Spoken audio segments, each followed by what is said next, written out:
Well, greetings, everyone. Thanks for joining us today, and welcome to the 81st episode of Lightbulb Moments, formerly called the Financial Roundtable. Actually, more like 100 because we had school episodes too. But anyway, we're glad you're with us. I'm Tom Kuhn. I'm here from Qnity. Remember, money isn't the most important thing in life, but it is like oxygen on the gotta have it scale. Whatever your money story is, hopefully your money story will be one that potentially might move from confusing, overwhelmed, and complexity to a clearer path towards greater financial success for you, your team, your family, your stakeholders, etc. We follow the new rules of engagement, which is simple, visual, and actionable. And remember to prosper, manage your ATM. I say this every week, but this week, we're going to really get into your ATM, because we talk about the three currencies we have in life: attention, time, and money.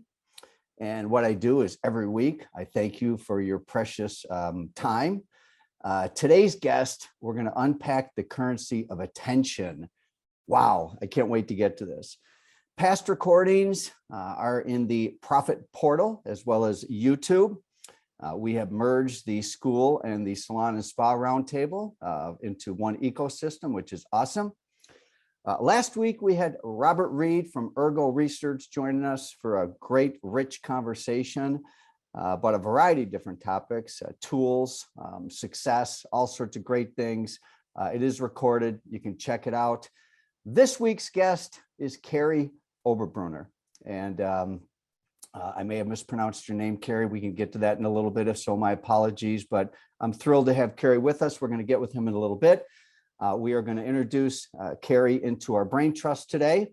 And certainly we hope and expect, and I know you're going to have some light bulb moments today. So speaking of light bulb moments, we are, oh my gosh, we're just a little over 2 weeks away for the celebration of light bulb moments on the Sunday, May 15th in Scottsdale, which is part of the Phil conference that's coming up. We're super excited about that. If you haven't registered, I do understand that we do have some spots still left, but it looks like we will be selling out. During the Phil, we will look at certain gaps in your business: growth, execution, engagement, leadership, and profitability. Funny, Kary's book, Unhackable, is all about closing the gap between dreaming and doing. So another reason that Kary and his work very much spoke to me. I actually met Kary through the strategic coach community, which reminds me that at the Phil, we're going to have Christy Chambers, a strategic coach facilitator, doing a workshop for us. We're super excited about that. We're also going to be announcing the winners of the first annual Impact Awards. And oh my gosh, did we have some great entries about how you're making an impact in your community and in your business. So we can't wait for that. We're also going to fill your bucket at the Phil. So if you haven't registered yet, you should go ahead and do so. A couple light bulb moments, we'll call it Tom's top of mind. First one is the compensation study that's going on right now. We have a W-2 compensation study that's in progress for Pro Beauty. We're really just trying to answer one question. How does a career in Pro Beauty stand from an earnings standpoint? This is the number as reported by the Bureau of Labor Statistics, $27,380, but that does not tell the true story. And the results that are coming in from this study is fascinating. So who has heard that story before? That this is not a industry where you could have a tremendous earnings as well as great quality of life and to do what you love. We've heard that story before. What this comp study is doing is really seeing where Pro Beauty might fit in compared to other industries, such as RN, a registered nurse, accountant, lawyer, realtor, etc. And this is just one, actually, what we're finding in the study is absolutely fascinating. And so if you're not part of it, you should be part of it. We are soon reaching the expiration date. I'm going to go through real quick. There's a survey link. We send this to you. All you do is you go into W-2 information. You add it into a portal that has been set up. It's an input sheet. Download directly from your payroll records. It's super simple. the more people we get involved in this study, the better and the more accurate the findings are going to be. I'm just kind of scrolling through. We will be presenting the initial results from the study at the Phil on May 16th, and then all study participants will receive more details and more of a deeper dive into it. So certainly, if you're not part of it, you could send Michelle a message in the chat, send us an email. We are nearing the expiration date. The deadline is this Friday. If you need another day or so, I just said that. If you need another day or so, that's fine. We really want to have as many people in the study as possible. The second really top of mind for me really leads us into Kary. And, we've talked about return on investment, looking at it from a more holistic approach. If you're familiar with Qnity, you've heard us talk about ATM, the three currencies we have in life, attention, time, and money. And as I mentioned earlier, we have thanked you every week for your precious time. Certainly the focal point of most of our conversations relate with money, but we have not delved into the topic of attention until today. We've talked a lot about time, but this is about managing your attention and being unhackable. Now, the other thing is, as I mentioned with Kary, he's into gaps too. So anyway, without any further ado, Kary, why don't we bring you into the camera, and let's get to, how are you today? I am doing fantastic, Tom. It is a fun topic. You're a great guy, and I love the fact you just put a screenshot of Christy, man. She is awesome. Why didn't I read this book sooner?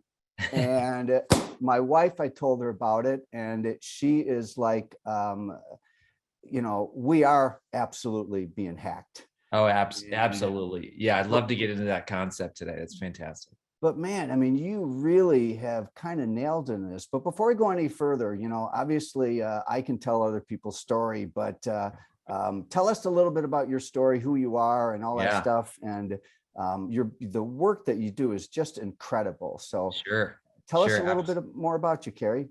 Absolutely. So I start out by telling people I'm a bald guy with a girl's name, just so they don't take me too seriously. But I grew up in Wisconsin. I grew up with two parents that were very much into giving and serving, and money was not a focus. And I kind of grew up with a distorted view of money. That's why I'm glad you put it as a priority to talk about, because we can almost grow up with impoverished and scarcity thinking, and then we get those results and it's a self-fulfilling prophecy. So I had to retrain my brain, but I did start out in ministry myself. I was a pastor in Ohio for 12 years, but I wrote books on the side because I always knew that I had a message inside me, but I didn't know how to get it out in the right way. And as a result, I wrote book 1, book 2, book 3, book 4, book 5, kept waiting for, God to give me this great bestseller that would rain down the money, but it didn't happen. So what I had to do is get creative. And I learned that a book is not a business card. In fact, a book is a business that can be leveraged into 18 streams of income.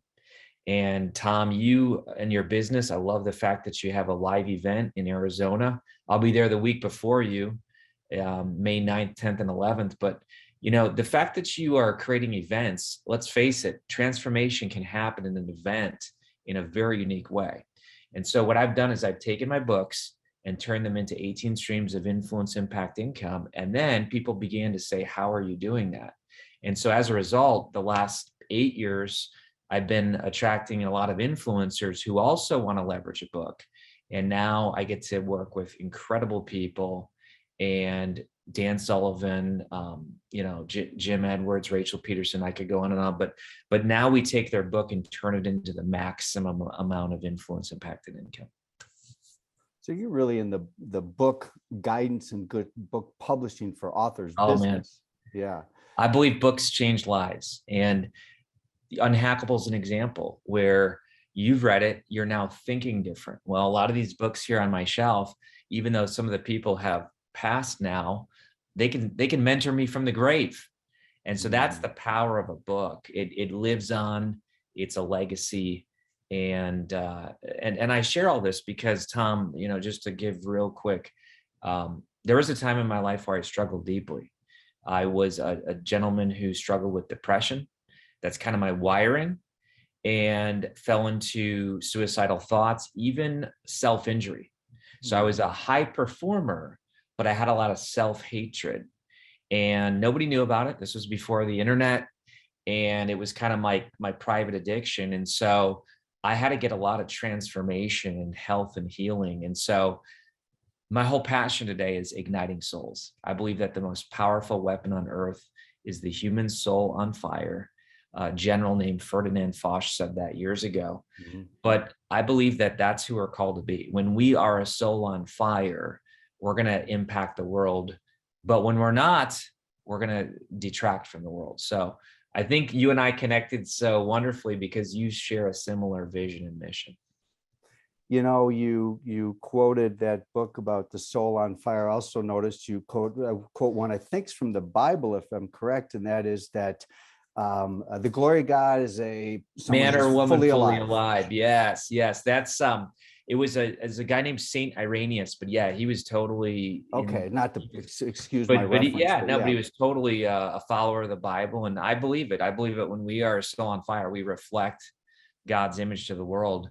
And there was a time in my life where I was walking in darkness and I didn't.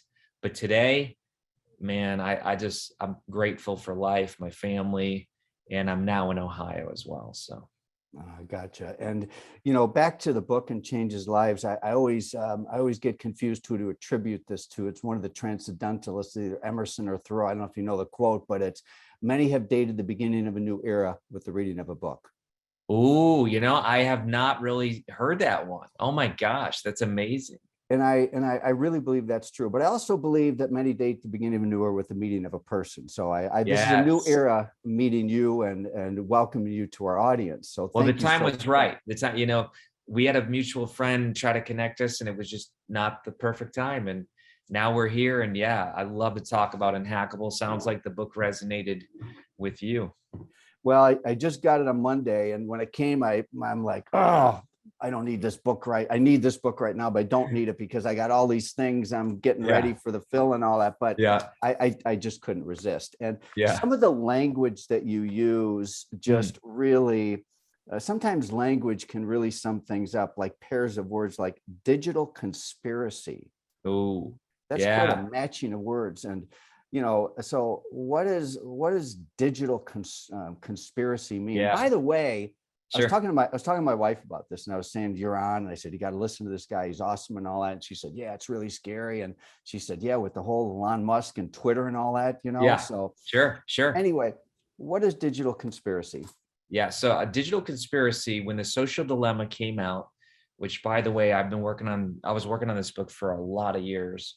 It's a multidisciplinarian book that really explores military, sports, high performance, you name it. But the point is this, that when the social dilemma came out, it basically showed that big tech had ulterior motives, that even the people who create big tech, many of them will not allow their kids to engage in the very things that they're creating. Now, I'll be the first one to tell you that it's hypocritical for me to be like, hey, don't get on the internet, because right now I'm on the internet. All right. But what I want to show people is that if we don't go into the internet intentionally thinking, then our brains are going to get hacked. In fact, it is the design of social media to hack your attention. It's called the attention economy, where before people pay for your product or service, they want you to pay attention. And attention is, like you said, a limited commodity. In fact, one of the cryptocurrencies is called the basic attention token, which basically is put on a browser called the Brave browser. And you actually get earnings by you spending time on this browser. In other words, marketers know, hey, it's kind of like the Matrix, where you're being plugged in as a battery and you are being used. In fact, think about it. We call drug addicts users. We also call Facebook followers users, Twitter followers. In other words, we are the user. They give us the technology free because they know that we are the product. So the term hacking, a lot of people hear the term hacking and they're like, oh, that's a shortcut. That's like a life hack. No. But the real definition of a hack is when a computer or system has unauthorized access take over it. And you think about our bodies are made up of systems: circulatory, respiratory, pulmonary, reproductive system. Our brains are like supercomputers. So in a way, when someone or something gains unauthorized access to our attention, thereby hacking our dreams, our goals, our desires, we are actually letting something or someone else take over us and therefore getting hacked. It's scary. And you really broke it down. And if you'll indulge me, I'm going to list some of the Sure. It's 30 days, right? There's no chapters. It's just 30 days of daily missions. And, you talk about the following hacking us. Smartphones are hacking us. Multitasking's hacking us. Social media's hacking us. Streaming videos, advertisements, and decision fatigue. Yes. The average person today makes, and I love for people on the chat, by the way, I love the people in the chat, all a bunch of you, look at you. Go ahead and say, hey, but here's what I want people to guess. How many food decisions do people think that the average person makes today? I'd love to hear that in the chat. So let's put it in the chat, everybody. Yeah. Oh, look at that. Ann says 50. That's great. That's a great guess. Anyone else? By the way, we might have to give away some prizes. One of them said 200 plus. So very close. 226.7. 226.7 food decisions. And here's what happens, Tom. It might not even be your conscious mind, but when you go to McDonald's and you look at all these choices, think about it. Back on the farm, 200 years ago, they had chicken or beef or chicken. Today you walk in, and I don't know if anyone's ever felt this way, but it's information overload, and it causes stress. I went into McDonald's the other day, and not even for me, because I won't eat that stuff. And my kids said, hey, it's a Shamrock Shake day, whatever, once a year. So here's the point. You walk in and it's a self-serve kiosk that is very complex. And I'm 45 and I'm like, okay, what's going on? And a lady had to come over because I clicked the wrong button. Anyway, all that stuff creates decision fatigue. So when you wake up in the morning, you have a certain amount of energy. And this is why at the end of the day, we say, I feel like I'm going in circles. I'm running on fumes. My tank is empty. We use all these energy terms to describe how we feel, because humans today are making thousands of more decisions. In fact, 36,000 is the average a day. And you might say, oh my gosh. And here's the problem, Tom. It affects our quality of decisions. They've done studies with judges and found that more people get life sentences before lunchtime than after, because your decision, it wears on us. And so as a result, Tom, what we've done is we've said that, how can we automate the decisions that don't matter? And this is why you see people like Barack Obama, Steve Jobs used to, Mark Zuckerberg. What they do is they automate some of the low base decisions that don't matter, but they've automated them. And so this is where very productive people are going to automate a lot of decisions that they don't have to spend brain power, only on the ones that really matter. You hit on a few things. I got to just slip in a couple things. All right. So Sure. all of you out there that have heard some of my workshops I've done when I talked about menu anxiety. Oh yeah. Now you hear it, because I have described myself as having menu anxiety. Yes. And fortunately, I married a foodie, Kary, because when we're out to dinner, it happened on Saturday night. I literally was looking at this menu and I'm like, I'm done. Would you please order for me? Because it stresses me out. Number two, the other thing I want to throw in, this I want to get back to you, but I just have to throw this in. To your point, it was about 4 or 5 years in a row, I fasted 1 day a week. And I did it more I donated the money to a hunger organization. Wow. I did it as a discipline. What I'll tell you is on those days that I fasted, for some reason, I was so productive. And you just told me why I didn't have to make 220, decisions that day. Yes, you saved 200. And I'll tell you what else you did. A couple other things that you did. You didn't switch task. So multitasking, we tend to stereotype women and we say they're great at multitasking. Actually, it's switch tasking. Switch tasking, all the research shows that you cannot do two cognitive things at the same time. Now, sure, you can mow the lawn and listen to an audiobook. Your body is going on autopilot with all those motor functions. But I'm talking about cognitive. If you're talking to me and someone else in my house is talking to me, I'm literally having to switch. And what they call this attention residue. So you literally attention, what is it? Residue. Residue. Thank you. Residue. I'm listening to my kid. Now I'm listening to you. Now I'm listening to my kid. Now I'm listening to you. The strain on the brain actually begins to deplete the energy. It's called attention residue. And so part of me's there, part of me is here. And here's what else we've done, Tom. We now have a term called digiphrenia, not schizophrenia, but digiphrenia. And by the way, all this is in the book. And here's what I mean by that. Tom right now, unlike any other point in human history, Tom is living on his LinkedIn profile. He's living perhaps on his Facebook profile. He's living on his Twitter profile. Whatever social media he has, even just, hey, you're living with a text message that you haven't responded to, and it's calling for you in your subconscious saying, hey, you haven't responded yet to Joe. What happens today is we literally have multiple personalities, digitally speaking, that we now have this stress in our lives. Like, am I being consistent? What if I didn't respond? What if I didn't say the same thing? What if I haven't shown up over there in a while? And what happens is you begin to leak your power.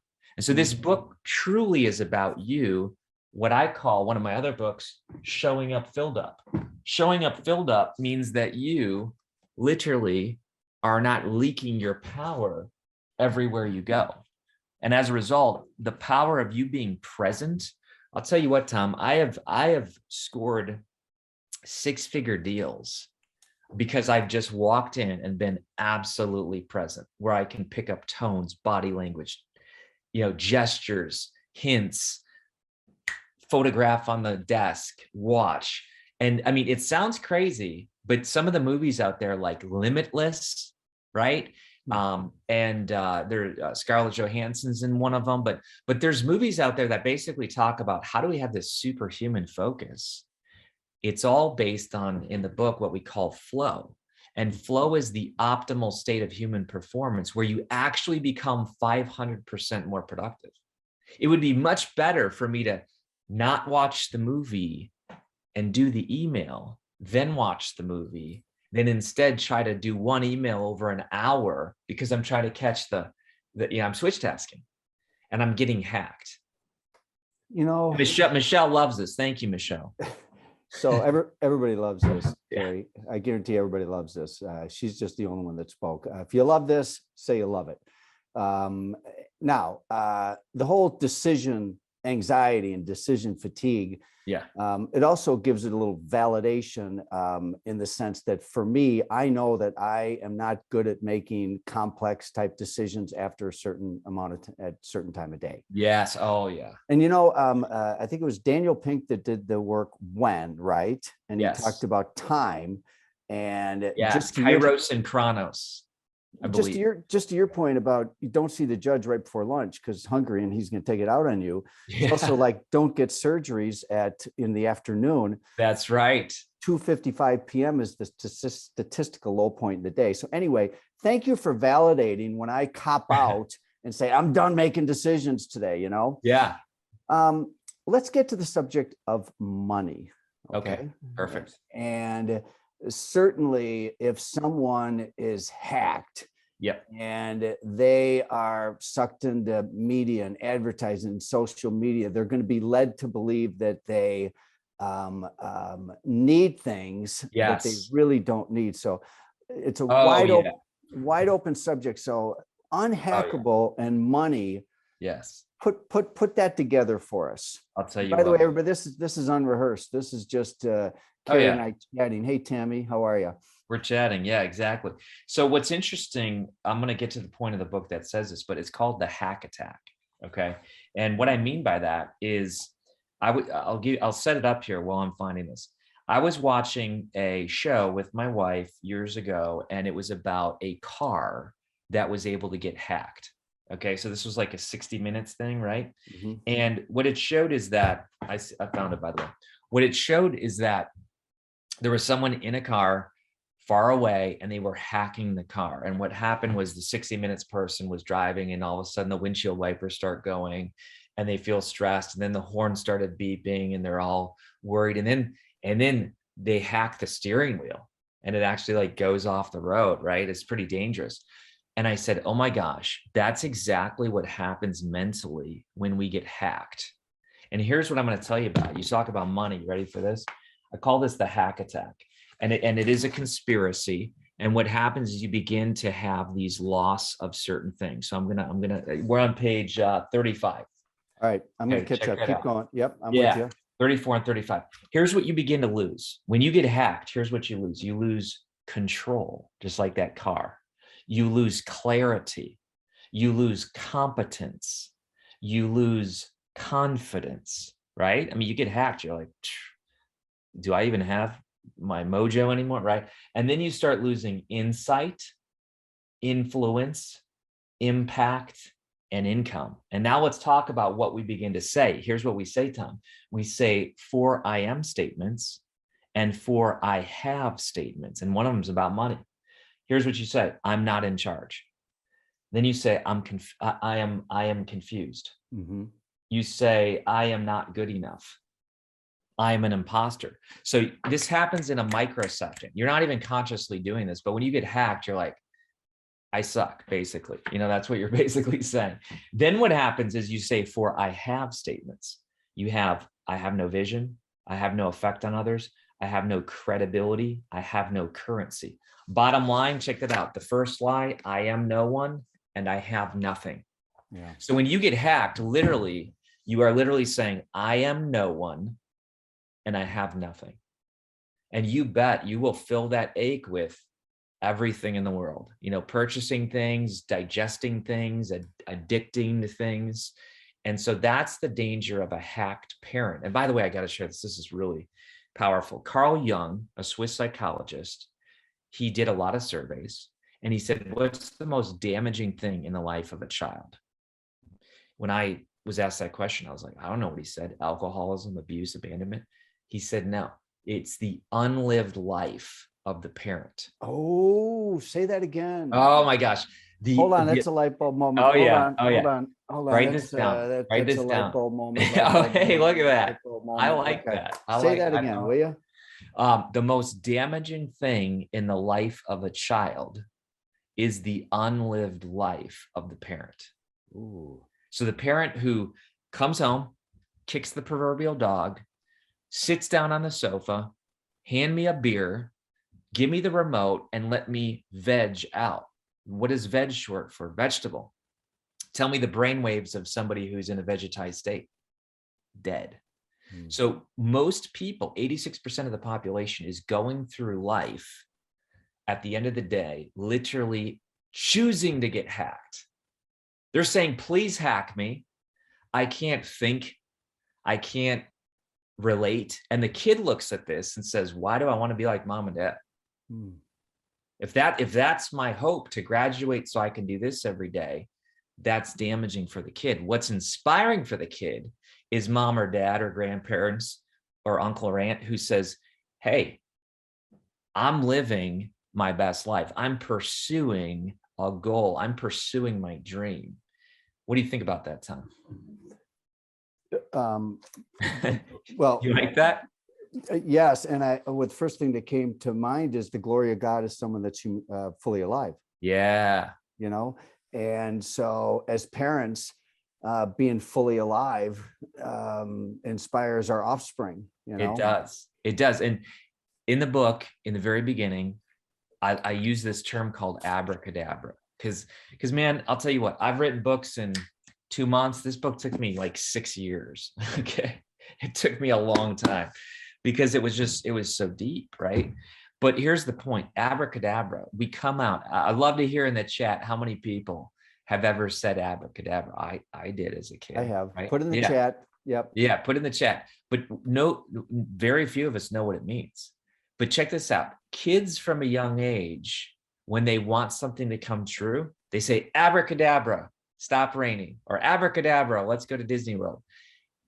They use that phrase, but here's what's really powerful, folks. I want you to catch this. The word abracadabra means I create as I speak. Ooh. I create as I speak. That's what the actual word means. The actual word means it came to pass as it was spoken. Now check this out. This can blow your mind, Tom. It's made up of 3 Hebrew words. The first word, abra, is actually Abba, and it's father. The word abracadabra, this is not a faith talk, but just hang with me. It means Father, Son, Spirit. And it's used in all languages, and it doesn't have to be translated. In other words, it's abracadabra in Arabic. It's so something powerful we've gotten as we've been born. Something inside of us says, I want to create as I speak. In other words, I want to be unhackable. What happens is, though, we dream and we get hacked. We have a desire and it never comes to fruition. And that, my friend, is when we are living a life of desperation, like you said, I think it was quiet desperation. You know, you're a main stage guy, and I could absolutely see you in a room with, thousands of people. You do this all the time. And I've got a couple events I got in mind for you, which I'll talk to you about later. Awesome. I took your Hackability assignment this morning. Oh yeah, the assessment. It's free. The assessment, yes. Yep. And I did pretty good. Good. But what I'll tell, and I got some observations. I would have not done very good. I would have done a lot less 6 months ago, a lot worse a year ago. So much of this has to do with having an awesome team, Yeah. An awesome good team, for you. And we have an awesome team, and we've got a lot of team members on this call. They're amazing. And a lot of it has to do with maturity too. But I'm guessing if I would have taken this thing, in prior years, Yeah, it would have looked horrible. But I'm at a point in life where, I'm less hackable than I was, but certainly I'm like the rest of us, succumb to all of just digital conspiracy to hack me with, I get sucked into the same things like everybody else. It's a cool assessment. Yeah. It's on your website. Yeah. Unhackablebook.com. Absolutely free. Take the assessment. We also have a second assessment that's a flow trigger assessment that basically tells you how much of your life is designed around flow, the optimal state of human performance, which is pretty powerful. Tom, can we get into one practical exercise that people could literally do today? I don't know. Do we have time? I don't know. We have time. We absolutely have time. I think our group would love it. Yes, go for it. Okay. So here's a way that we get hacked every day. I do. Have you ever had this, Tom, where somebody sees you and they're like, hey, Tom, it's been a while, man. We should do lunch sometime. And you're like, yeah, we should do that. And then you get talking and then you walk away. What happens is that's called an open loop. It's an open loop in your head where you didn't even consciously remember it, but your subconscious is going and you're like, Tom, you're not being honest. You told that guy you should do lunch, but you never scheduled it. And what happens is it never closes the loop. It's like a window that lets the air come in, right? The cold air, the winter air, and you're leaking energy. So here's what we do. This is on day 18, okay? So day 18, page 145. I'm with you. I think that's the day. Yep. And here's what happens. It's kind of like the computer that has a lot of browsers open, where I'm guilty of this, but like I'm working on that, and then I'm working on that, then that person. So I have like 55 tabs open. Well, we know that affects the RAM of the computer, the random access memory. When you have all these open loops in your head, it's literally sucking your energy on a subconscious level. Crud, I'm supposed to call the real estate agent. Oh, we need the lawn mowed. Yeah, I never got the guy to do that, and all these things. And then you go to work and you can't even really show up filled up. So what we do is we get people to write out every open loop on one per Post-it note. Okay. So you get a Post-it note and you literally say, get the guy to mow the lawn. Okay. Pick up the dry cleaner. Like you put every open loop, the big and the small, like the biggest thing, like crud, I missed my taxes, to the smallest thing. I got to pick up bananas. It's all grinding in the subconscious. It's all hacking your brain.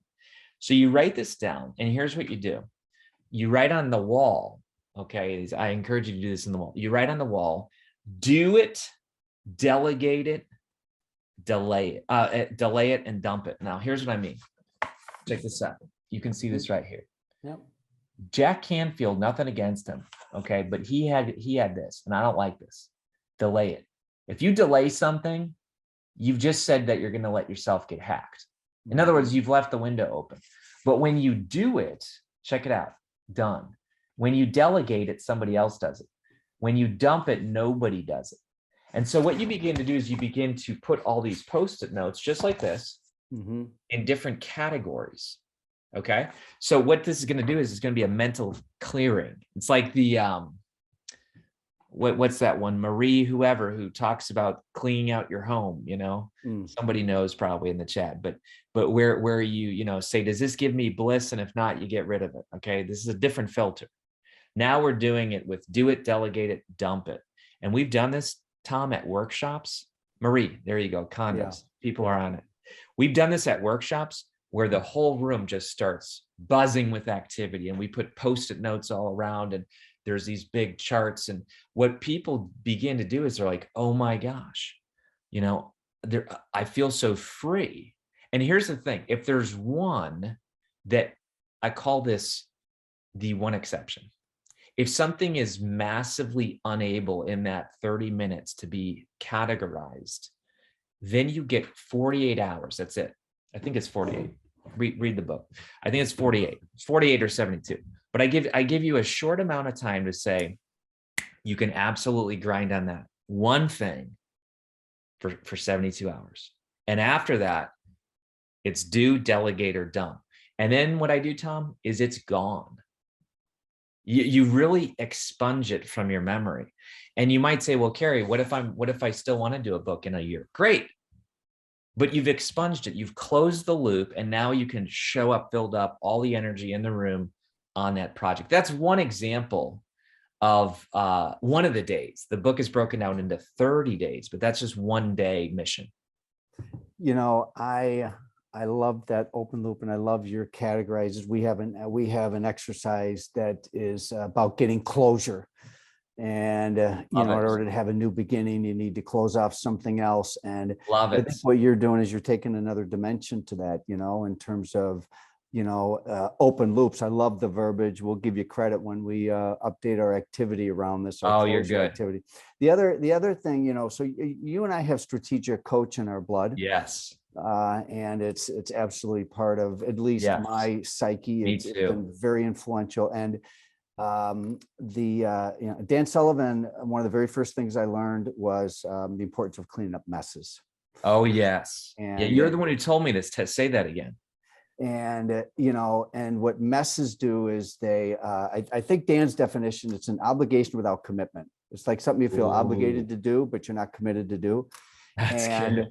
And so I think we're pointing to the same thing, and that's the importance of creating mental space. You, of course, are articulating it brilliantly. You've got great activities around it and have taken it to another level. I'm looking at the clock here. Kary, I could talk to you all day. And I don't know how long you go, but this was a blast. And Tom, I know God connected us for a reason, and there's a lot of synergy even in the couple times we've chatted. So I'm excited for your people. They seem amazing. I love their engagement in the chat. And yeah, if I can help in any way, let me know. Well, we're going to get you to one of our events, and we had talked about having you at the Phil this year, but we had already decided to do the strategic coach, Which is great. They're going to do awesome. And on the title of your book, you kind of open up the door, close the gap between dreaming and doing. So the Phil 2023, hint, hint. But I got maybe another gig for you. But Kary, you came on here on short notice, like many of my guests. Sure. You're articulate. You're a great human. Your work is amazing. Awesome. So what I would like to do at this point is I would like to let you know what's coming. Your $1 million light bulb. All right. And what we will do is we will formally be inviting you into our brain trust. Ooh. And before we give you a virtual applause, in fact, we should start the virtual applause right now, and you should show Kary a little love in the chat. Any final words that you would like to leave this group with? Yeah. Oh yeah. There's a mic drop. It's not my own, but I'll share it here. Today, that open loop exercise, what we really did was I pushed you to decide. Decide is from a Latin word that literally means to cut off or kill. Think about all the words in English that end with that suffix: suicide, genocide, insecticide, pesticide. It all deals with death. And when we have to make a decision, you and I both grew up in the same house, Tom, where we were told, keep all your options open. When you keep all your options open, you're actually prolonging the pain. In other words, when you make a decision, it's painful, but it was acute pain, not chronic pain. Chronic pain is when you have two options and you sit there and belabor. So think about a tree. A tree is healthy by only cutting off the branches, cutting off, deciding. And so everyone here is like that tree that has a limited amount of sap, power. And I want to challenge you today to make one decision.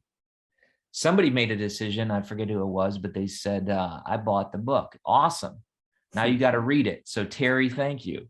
But somebody might say, I'm making a decision today to hire that housekeeper, or I'm going to make a decision today to cut my Netflix or whatever. I encourage, before you leave today, make a decision. And I would just challenge you, go ahead and put it in the chat, because there's the accountability. We're all looking at you and saying, oh my gosh, awesome.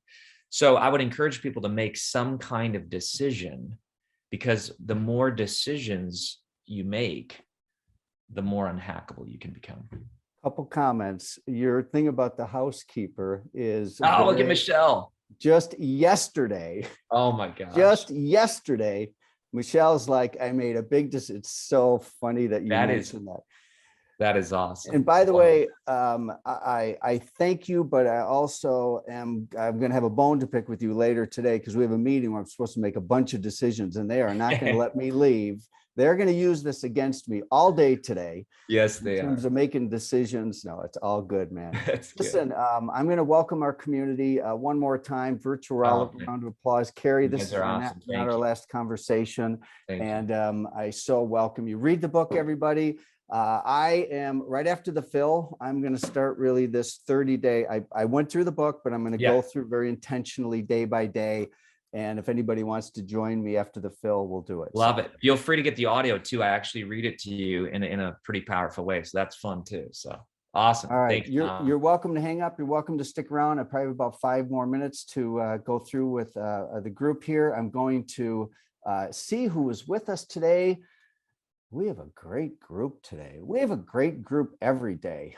We have Amy and Anna and Andrea and Andrew and Ann and Ashley and Bridget and Casey and Cheyenne and Christine and Sissy, Connie, Dawn, Diane, Eduardo, Aaron, Heather, Holly, James, Jan, Jared, Jennifer, Jim, Joe, Jonathan, Karen, Kary, Carla, Kelly, Lisa, Louisa, Marie, Mark, Melissa, Michael, we're going to get to meet you in Scottsdale. Hi, Michelle. Hello, Nina and Philip and Rebecca and Sandra and Sharon. Sonia, welcome. Your first roundtable. You even used the chat. We're so glad to have you, Sonia. We have another Sonia, Sonia G. And then Tammy, thanks for joining us, Tanya, Terry, and Terry. Let's see what else I have for you folks here. I'm going to read the chat in a moment. Let's see what else I have. If you haven't signed up, sign up. Hope you had light bulb moments today. Remember, compensation study. Please, the more people we have in the study, the better the data, and it's needed in this industry. We are looking forward to seeing you at the Light Bulb Moments celebration in May, as well as at the Phil. Shout out to our sponsors, including Pivot Point, who are partners in the student version of our money course. If you're a school, become a money school, you can book a demo on qnityforschools.com. Shout out to Lightheart Sanders. I know we have Jared and at least a couple other members of his team. I think Sharon's on with us and Amanda, CPA firm. They're awesome. Closing thoughts. I don't know, you guys, there's a lot of light bulb moments today. And what if I had an extra golden light bulb, I would maybe, well, there's the golden light bulb, everybody. And Kary certainly had some golden light bulb moments. We have picked the winners of the Golden Light Bulb Award this year, and they will be revealed on Sunday, May 15th at the Phil.